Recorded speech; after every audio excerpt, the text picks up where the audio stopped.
اعوذ باللہ من الشیطان الرجیم بسم اللہ الرحمن الرحیم اللہم صلی علی سیدنا و مولانا محمد وعلی آل سیدنا و مولانا محمد وبارک وسلم وصلی علیہ۔ السلام علیکم ورحمۃ اللہ وبرکاتہ۔ سامعین و ناظرین، آپ سن رہے ہیں پاک مسلم وائس۔ آج کا ہمارا موضوع فاحشہ عورت اور باحیا نوجوان۔ اگر آپ ہمارے چینل پر نئے ہیں تو چینل کو سبسکرائب کر لیں۔ حضرت سیدنا عبداللہ بن وہب رحمۃ اللہ علیہ حضرت سیدنا ابراہیم رحمۃ اللہ علیہ سے نقل کرتے ہیں کہ بنی اسرائیل میں ایک نوجوان تھا جو اہل دنیا سے الگ تھلگ ایک عبادت خانے میں اللہ عز و جل کی عبادت کیا کرتا تھا۔ وہ ہر وقت یاد الہی میں مشغول رہتا۔ کچھ بدباطن لوگ اس نوجوان سے حسد کرنے لگے اور انہوں نے یہ فیصلہ کیا کہ کسی طرح اس نوجوان کو ذلیل کرنا چاہیے۔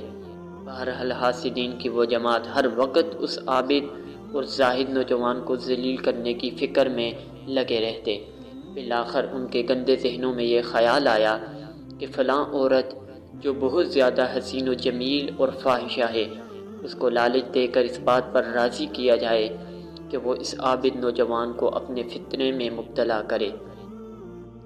چنانچہ ان بدبختوں کی وہ جماعت اس فاحشہ عورت کے پاس آئی اور کہا، اگر تو اس نوجوان کو اپنے فتنے میں مبتلا کر دے تو ہم تجھے مالا مال کر دیں گے۔ ہمیں امید ہے کہ تو اسے رسوا اور ذلیل کر سکتی ہے۔ چنانچہ وہ فاحشہ عورت اس فعل مذموم کے لیے تیار ہو گئی اور ایک رات اس نوجوان کے عبادت خانے کی طرف چلی گئی۔ رات بہت اندھیری تھی، اوپر سے بارش شروع ہو گئی۔ عورت نے اس نوجوان کو پکارا، اے اللہ عز و جل کے بندے، مجھے پناہ دو۔ نوجوان نے اوپر سے جھانکا تو دیکھا کہ ایک جوان عورت دروازے پہ کھڑی ہے اور اندر آنے کی اجازت مانگ رہی ہے۔ اس نوجوان نے سوچا کہ اس وقت اتنی رات گئے کسی غیر محرم عورت کو داخلے کی اجازت دینا خطرے سے خالی نہیں ہے۔ چنانچہ وہ نوجوان واپس اندر چلا گیا اور نماز میں مشغول ہو گیا۔ عورت نے دوبارہ ندا دی، اے اللہ عز و جل کے بندے، باہر بہت زیادہ بارش ہو رہی ہے اور سردی بھی بہت زیادہ ہے، خدا را مجھے ایک رات کے لیے پناہ دے دو۔ بار بار وہ عورت یہی التجا کرتی رہی۔ آخرکار نوجوان نے ترس کھاتے ہوئے اسے پناہ دے دی اور خود ذکر و اذکار میں مشغول ہو گیا۔ فاحشہ عورت سینہ کھولے نیم عریاں حالت میں اس نوجوان کے سامنے آئی اور گناہ کی دعوت دیتے ہوئے اپنا آپ اس کے سامنے پیش کر دیا۔ باحیا نوجوان نے فوراً نگاہیں جھکا لی اور اس سے دور ہو گیا۔ وہ دوبارہ اس کے پاس آئی اور گناہ کی دعوت دینے لگی۔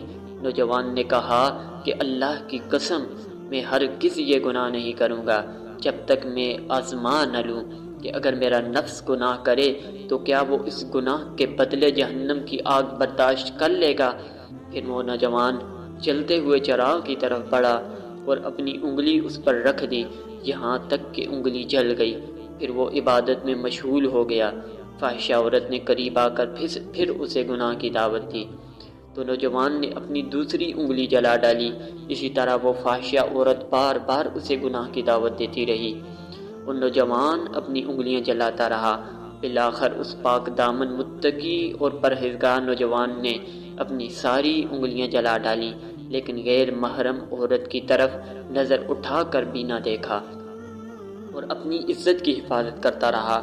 جب اس فاحشہ نے یہ صورتحال دیکھی کہ اس نوجوان نے ایک گناہ سے بچنے کے لیے اپنی ساری انگلیاں جلا ڈالی ہیں تو اس نے ایک زوردار چیخ ماری اور تڑپ تڑپ کر مر گئی۔ اس نوجوان پر جو اللہ تعالیٰ کے خوف سے ایسے وقت میں گناہ سے باز رہا جب ارتکاب گناہ سے اسے کوئی چیز مانی نہ تھی، جنہیں اللہ کا خوف ہوتا ہے وہ ہر حال میں چاہے خلوت ہو یا جلوت اللہ تعالیٰ سے ڈرتے ہیں اور گناہوں کی طرف راغب نہیں ہوتے۔ اس نوجوان نے اپنی انگلیاں تو جلا ڈالی لیکن ایک نظر بھی اس فاحشہ پر ڈالنا گوارا نہ کی۔ حقیقت یہ ہے کہ جس کے ساتھ اللہ کی مدد ہو اسے کوئی رسوا اور ذلیل نہیں کر سکتا۔ جسے اللہ تعالیٰ توفیق عطا فرماتا ہے وہ گناہوں سے بچنے کی راہیں نکال لیتا ہے۔ حاسدین نے تو خوب کوشش کی کہ کس طرح اس نوجوان کو ذلیل کریں، لیکن جسے اللہ عزت دے اسے کوئی ذلت نہیں دے سکتا۔ اس قادر مطلق کے سامنے کسی کی کیا مجال، وہ جسے چاہے عزت دے، جسے چاہے ذلیل کرے، اور جسے بلند کرنا چاہے اسے کوئی پست نہیں کر سکتا۔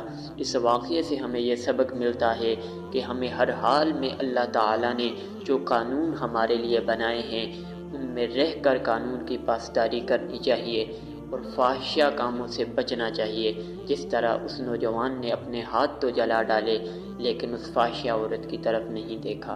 اللہ کریم ہمیں بے حیائی سے بچنے کی توفیق عطا فرمائے۔